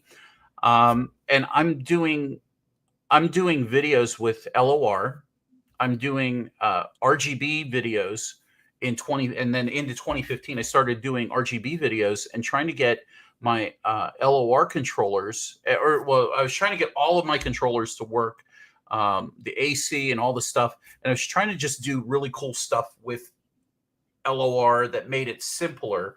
And because people were asking me questions. So by 2015, I spent 2014 just literally with my phone, walking around with my phone, my old Galaxy S3 cell phone, and making short 3-minute videos on this is how I did it. And I talked to the camera and I'm pointing at the thing and I'm saying I had to connect it here. And then I had to go over to the computer and I had to go do this. And then after that, I went back over to the controller and I did this. And then I did this and it output the lights and it worked. And that's how I did it. And that was the start of it, right? So Robert saw all of these videos and I started doing Leechburg Lights videos on the Leechburg Lights YouTube channel. And Rob was having issues with his Mr. Christmas. And he actually, I think, blew it up. I think he plugged too much stuff into it. And he said it was the magical. Never plug too much stuff into that. The magical blue smoke, as he would say. And he started looking around for either a replacement or what he could do different. And then he started seeing videos on LOR and animating stuff. And you have to know that back in 2014, there really weren't anybody in the hobby at all doing videos on YouTube, except for a handful of poorly done mock-up videos like, oh, look, I did this. But there were no how-to videos. And so I started doing basic how-to videos on xLights, not on xLights, but LOR. I knew xLights and I used it to import into LOR. But that's how Robert kind of got to know me. Was he said, I watch, he says, you're in Leechburg, and he sends me a message through my YouTube channel. I'm like, yeah. I said, send me an email at Leechburg Lights, Clyde at LeechburgLights.com or LeechburgLights@gmail.com. That's what it was. And which I still monitor. I get a lot of emails through that still. Wow. It's crazy. Like that's 10-year-old content. But then we were BSing. I gave him my phone number and we chatted on the phone for about an hour and a half or so. And he told me what he wanted to do. And I'm like, well, I use Lightorama and I just started using xLights. It was the first year for xLights again. And that's kind of how where the friendship started. He came up to my house in the summer of 2015, and I sold him one of my E682s because David had came out with a Falcon F16 V2 controller. And I didn't need one of them because the V2, I could put expansion port on. I could have 32 outputs as opposed to the 16 that the SAN device was. So that board became the first board that Robert was able to start building his show with and learn with. And the xLights was getting better and better. And I used it to run a 4th of July show. I ended up going to Christmas Expo, and that later in July, I met a lot of the people who were involved in the xLights development team. I started doing some xLights videos on, oh, look, I'm using xLights and I'm doing this in xLights. And so I got to know some of the guys there, and I certainly didn't have the notoriety, but I had the notoriety. I didn't that I was Leechburg Lights, which I didn't think that was a thing. It was, and there were people like, you're the Leechburg Lights guy. I'm like, yeah. Thing. And so I come home and I was so excited that I was like, you know what, we need to have a mini in Pennsylvania. And I told that to Robert. I'm like, we should get together. And so I worked in the restaurant, and we had one of the locations had a really big banquet room. And so I just reserved the banquet room. I said, everybody who's going to come, it's going to be this date. And if you come, you show up, we're going to start at 8 a.m. You have to order something to eat and to drink for breakfast. And then you have to order something to eat and drink for dinner. And that's how we can have the room for free. So it didn't cost us anything. And we took up the whole room. We were there from 7 a.m. until they closed the doors at 11 o'clock at night. No kidding. And that was the first time that we all got together. Like, it was the first. That's why we called it a PA meetup. And that was whenever we realized that it was in July. I want to say it was August. Maybe it was August. And that's when Robert and I really got to be good friends, was when he came up and we just started hanging out, and the rest is history. Wow. Yeah, that's really cool. So you guys, you're not just sitting at home being a sequencer. You have a shop too, right? Where you guys do a lot of the stuff for your commercial displays and ship it out of there and all that stuff, right? You're fading in and out again. Did you hear me? No. All right. You Wait, guys, something about a shop and doing stuff over at you the don't shop. just work at home. You guys have a shop where you ship out all your stuff for your commercial displays and stuff like that, right? We work with another company, and that company is called Easy RGB. And Easy RGB has become our over the years, they've developed into the commercial side of PPD. And they started out as we can do the builds for you. And one of the other things that they had personally, they developed. So we've always been into, Robert and I have always been into the help the community side, right? The support for the community. But when we began doing a lot of our commercial projects, we worked with a lot of vendors, and one of the vendors that we work with is Easy RGB, because they had the skills and the ability to pull and put props together and to create things and to build things and steel structures and all of the crap that goes into doing some of the bigger shows. And Robert works more on that end, right? So basically, when we talk about the two different companies, I don't work for Easy RGB, but they're local, and we've worked with them to pull together a lot of our commercial jobs. Does that make sense? Mm-hmm. So one of the things that I don't know that we do a very good job of explaining when we talk about PPD is that from day one, from the very start, we've always been about bringing all of the vendors in the community together. I don't want to call it, maybe call it Amazon, where you can go and everybody kind of works together. And we have been very much tuned that way from the very beginning, where everybody kind of works together.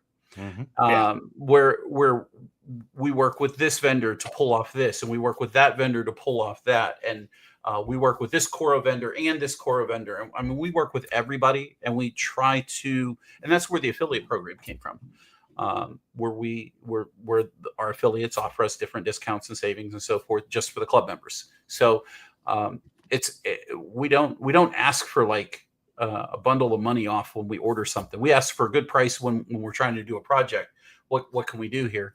But generally, we kind of hope that as affiliates that you'll take care of the club members. So Very cool. I didn't know if JR you had a follow up. Well, it was your turn. I don't know. It was your I thought turn. you I were was going to waiting follow for up. you. You were thinking about something. So No, I was sitting here waiting to be like, I bet you Brian doesn't know what the next question is. I bet you Brian's going to be quiet. Are you going to be done now? Where do you see yourself in, well, you and Robert, PPD, Pixel Pro Displays in 5 years? Oh, that's such a hard question. I mean, I don't want to say this hobby is changing, but it's maturing. And with anything, you have to be ready for whatever is coming along. And I think that one of the things, and I mean, this has a little bit more to do with easy RGB, I guess. I think where the hobby is going is somewhere where most of the hardcore hobbyists don't want it to go. And that is less hands-on and more ready and completed. Mm-hmm. And because there's far more of those people out there that don't do a show and would like to do a show or would do a show if it weren't so bloody hard. Yep. And it's not hard, but it is hard when you only have November and December to plan for it. Yeah. Well, it's super hard. Look at the Zoom room and how many people go in there for help.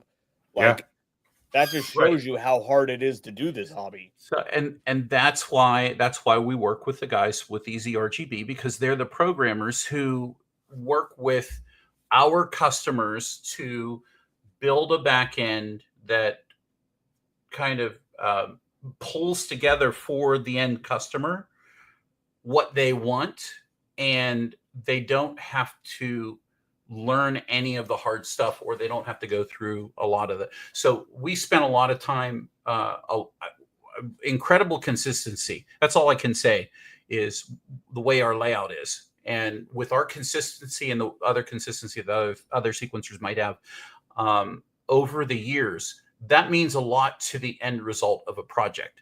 And if you have that consistency, you can achieve more things that are easy to take to a different market. And so I think that's where things are going. Is I think they're heading down a path of and again, I don't think a lot of people want to see this, but I think you're going to start seeing many more complete, ready to run, hands off. No, I'm not getting in a Zoom room. I just want to plug it in and it just works. And then I want to walk away, and then I want to unplug it and put it away for the season. So that's, there's a lot of people like that. Yeah. We get that a lot of like, so real quick, so let me, I'm going to turn tables on you guys. Let me ask you a question. How much of your life would you get back if you didn't spend all year working on your show? And I'm not saying that spending time on your show isn't therapeutic, helpful, healthy. I'm saying how much of your life would you actually get back and do other important things with?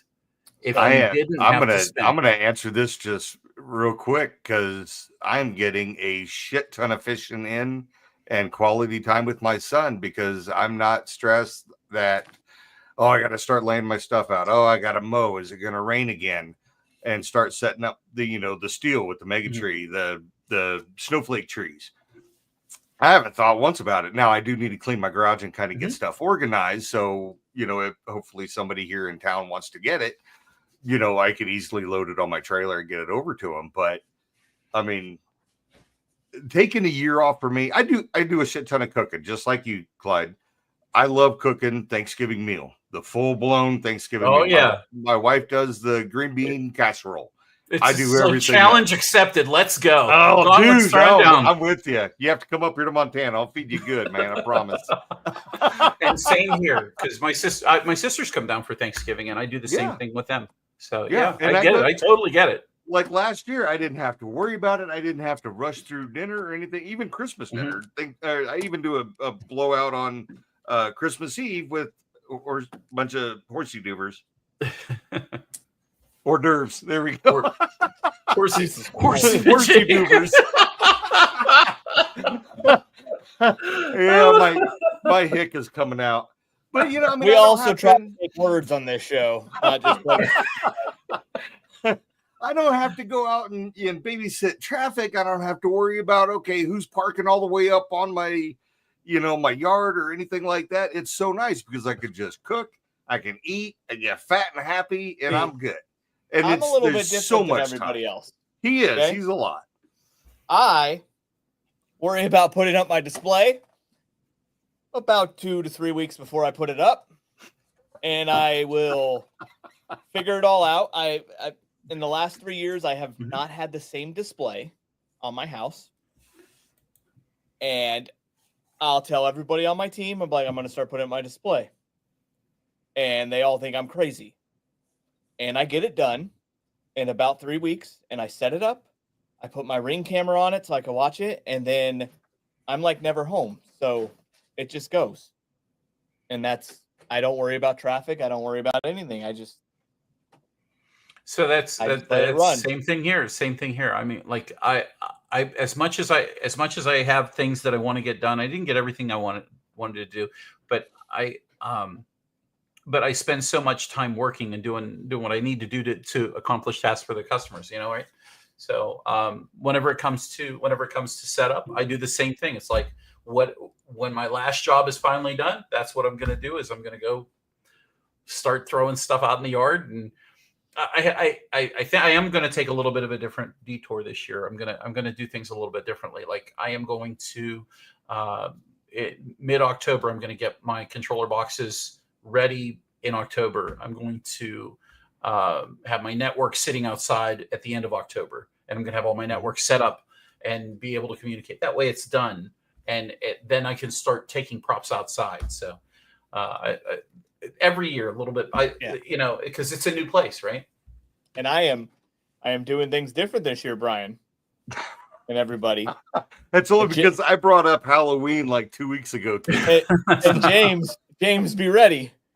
Because I got like 4 sheets of printed Coro coming your way because I designed a new Halloween display for the house. I still say you should have stuck with Whisper.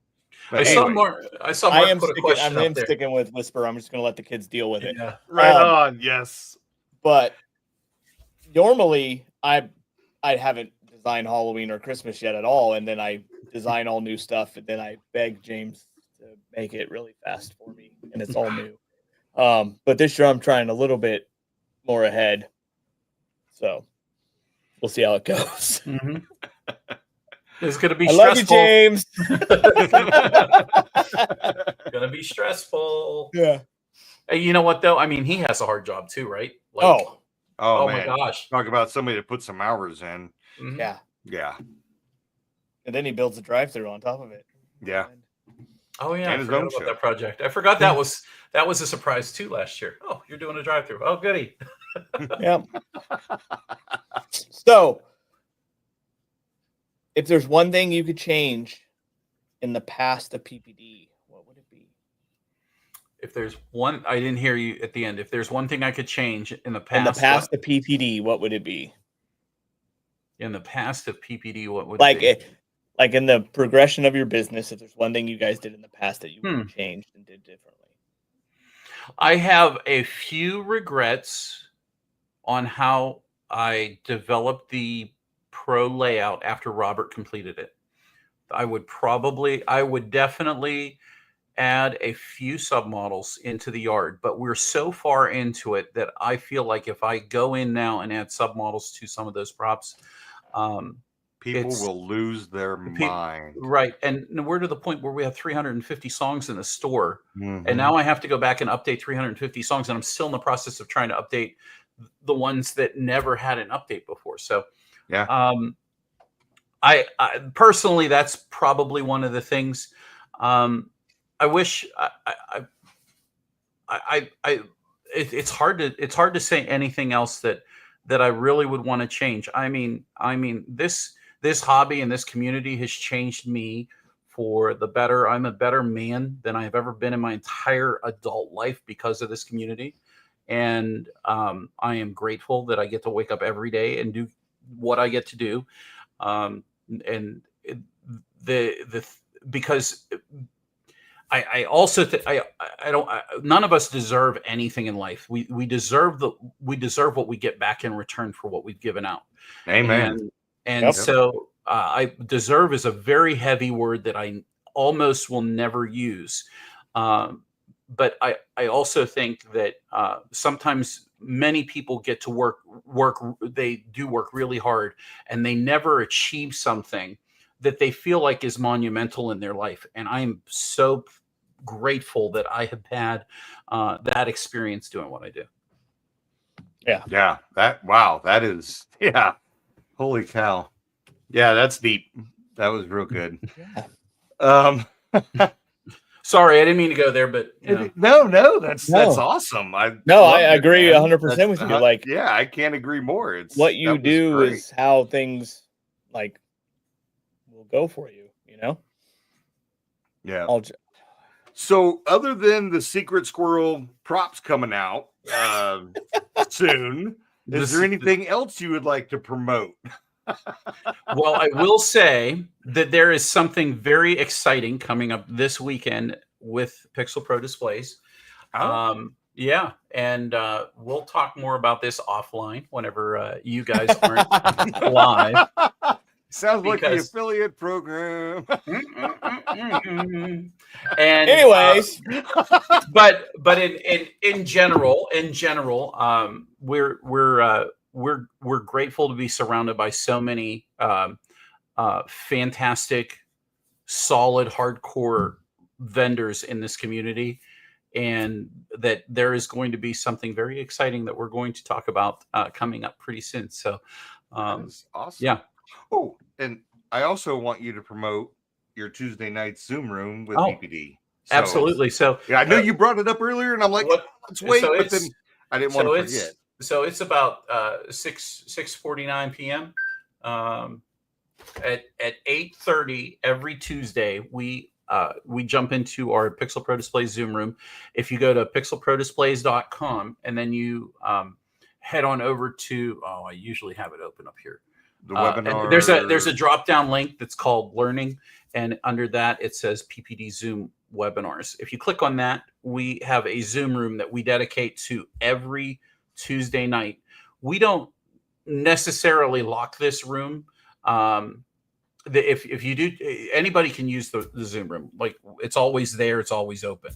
But what we do on Tuesday nights is we're just there to generally answer questions, help people through their challenges.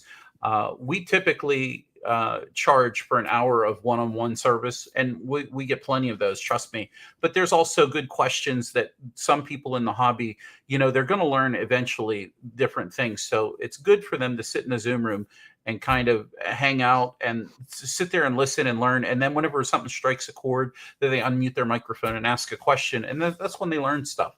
I see Derek's a good example of a visitor and a.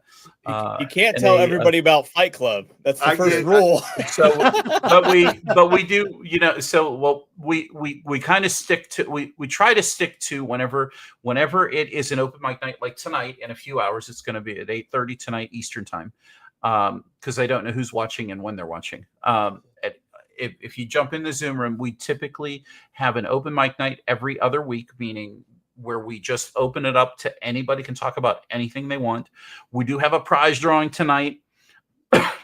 Excuse me, I choked on that. Brian, hi Brian, take care, guys. Yeah, he said no. But in any event, we usually do the open mic night where people can ask questions if they're working on something. And I know some nights it's very boring because nobody's working on anything. They're stuck in the middle of summer. Well, I can guarantee you now that as of last week, everybody's like, oh crap, it's August and I got to get my crap done. And so usually things start to pick up about this time of year in the Zoom room.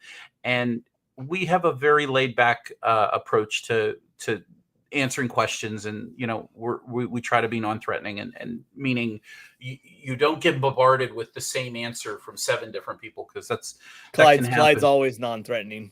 Yeah. 100%. Well, I go back to the early years, and there were some curmudgeons in the group that that you didn't RTFM, and you're like, wait a minute, we don't have to go there, and they're like, oh yeah, I'm going there. They need to, Daddy's coming home, and we're smacking a baby on the backside because they're not paying attention. Like, no, you don't have to do that. Wow. So the official group used to be, you were terrified to ask a question. It was the Wild West. There was because if you didn't know how to search well, you were going to get it. Yeah. Yep.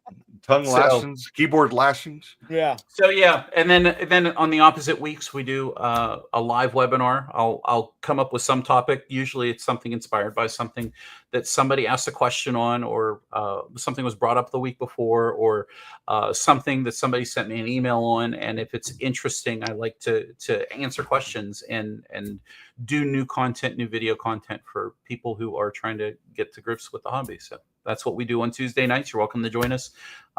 We do have a limited room. There's only room for 100 people in there. So, and just like Derek said earlier, we do have something we call PPD After Dark, where we get a little rowdy, and we're not just drinking iced tea, because it's after dark. So I feel like Mark is getting to the rapid fire questions already. Yeah, right.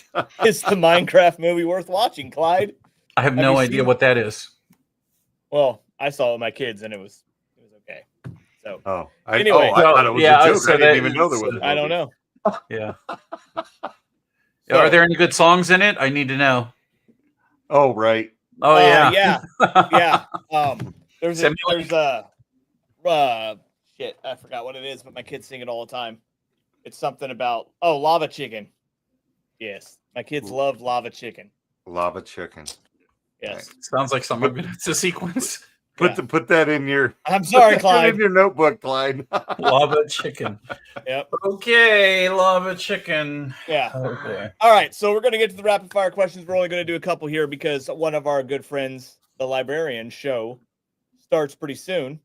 And then once you watch the Librarian Show, you're gonna leave Librarian Show and you're gonna head over to PPD Zoom room. There you go. We got the whole rest of your night planned here. So, rapid fire questions. My first one is, what color is your toothbrush? Blue and white. If animals could talk, what would be the rudest animal out there? An ostrich. Ostrich, really? Yeah, I can see that. I love it. See that? That makes sense. They always got a smile, though. Like, get out of my way now. All right, you're a food guy. Why are pizzas round and come in a square box? There's no real good answer for that, other than the fact that just the way that you can shape the dough, and it's easier to shape it into a circle than it is a square. Way easier. Trust me. And I like making. I make homemade pizza dough, man. Let me tell you, if I was trying to make it a square, it's hard. So. Nice. I'm going to keep on the food and go with, why do they call them chicken fingers when chickens don't have fingers? Because they're in the shape of a finger, silly. What kind of finger are we? All right, and my last one for today. If you could only eat one thing for breakfast forever, what would it be? Oh my gosh. I don't think that's a food, but okay. No, I mean, you know what? I've eggs, sausage, toast, and some sort of potato. I could live on that every morning for breakfast. Yeah, it's pretty easy. Yeah. It's easy breakfast. I mean, I worked in food service for years. The last person that's picky about food is me. So, all right. Mark says bacon. So I was gonna, but if I only was stuck with one, and I know people more. Bacon is way worse for you. So if I couldn't have bacon, I'd be healthier with the sausage. Doesn't sound right, but yeah. Oh, we're also going to have a dog show with Clyde, and then we're going to have cooking with Clyde. Oh, yep, there you go. Clyde's nights are going to be pretty busy. Oh yeah. You know what? I the cooking thing really hit me from out of nowhere. Like I just was like, it's literally been since 2018, since the end of 2018, that I left the restaurant business and I started doing PPD full time. And I told myself that, and this is 10 years ago, 12 years ago, I am never going to forget these recipes. I make these recipes all the time. And there we had some fantastic homemade scratch recipes. Oh, God. Cooking a dog with Clyde. Come on now. Oh, time to wrap it up. All right. Yeah. But no, I mean, I had all those, I had all of those recipes stuck in my head, and I swore I'd never forget them. And then I started thinking about, man, I really love to make that again. That was a really good. And then I'd go back and we said this up in, I said this up at New York. I said it in Indianapolis, and I said it a little bit up in Northeast Ohio when we were there. That I really enjoy using ChatGTP because it really helps me jog my memory on some of the recipes that I used to cook at the restaurants. So, yeah. Or when you ask it to make my obituary from mine. Oh yeah, we had fun with it. Yeah, we had fun with it there. I done forgot about that. Yours was definitely much more creative than mine was. I use it a lot. No, I do. You know what? That's something you guys didn't bring up. But I really think if there's anything that's going to change the hobby, I think AI is going to change the hobby. And I'm not talking about sequencing, and I think creativity is there's a little bit of creativity, and that's why I said it earlier. People are going to be creative and come up with something that they're going to do on their own. And I think that AI is going to help people be more creative, because it certainly has pushed me in that direction, like a lot. So Right. I've been wanting to make a story out of my show every year. So this year I put in what Halloween songs I wanted to play on my house and how many characters I had and what they were. And I asked Chat to come up with a story. And then I asked it to come up with a script for each character. Mm-hmm. And it is amazing. Yeah, it was amazing. It was pretty cool. So, the thing is that there's only so much that AI can do for you, but when you feed it something like that, it's going to come up with something that if you had, and this is the way I see it. This is why I don't think it's cheating to use AI whenever it comes to like things that we're doing, because it's like it can't do what we do. So, but what it does do is it gives us a fresh perspective on things. And so like if you're not using AI, you should be using AI. Really I think also it just speeds up the thinking process. Mm-hmm. Yeah, like because eventually your idea would come out. Yeah. Because if you and I were sitting on the phone talking over, hey, I really want to do this. Well, I might say, well, if you did that, you might want to sit and do this. And then, oh, well, if I did this, if I followed that, I could do this then. I'm like, you start throwing the ideas around, and eventually, and so if you want to get philosophical, there really is no original idea. All ideas have already been thought of. And that's a really deep subject to get into. But that's a train of thought in the philosophical community at this point. So all right. Mark says AI is already being added into xLights by Keith. So all right. Wrap up. Quit feeding Skynet. Feeding Skynet. All right, so rapid fire is over, and we got to end the show because Brian's show was starting right now. So head over there, check it out. Thank you for watching us for today. Thank you, Clyde, for being on the show. It's always great talking and hanging out. Clyde, love you, buddy. Glad to be here. Big old hug. I see Clyde more than I see family that lives like 20 minutes away from me. So I know I need to get out of Montana to. Oh, that's actually because you leave your house. Yeah, Yeah. So congratulations. Yep. So thanks for watching, guys. We'll see you next week. Later. Thanks for having me on, guys. Yo, it's that time again. The Zoo Sasquatch Vacation Contest is live. Take our sticker somewhere awesome. Beach, mountains, Disney, a trash can, it doesn't matter. Just make it epic. Send your pic to Andy at MatosDesigns.com by August 5th for a shot at $1,000 in prizes. Let's see where the Matos crew ends up this summer. Now go get wild with it.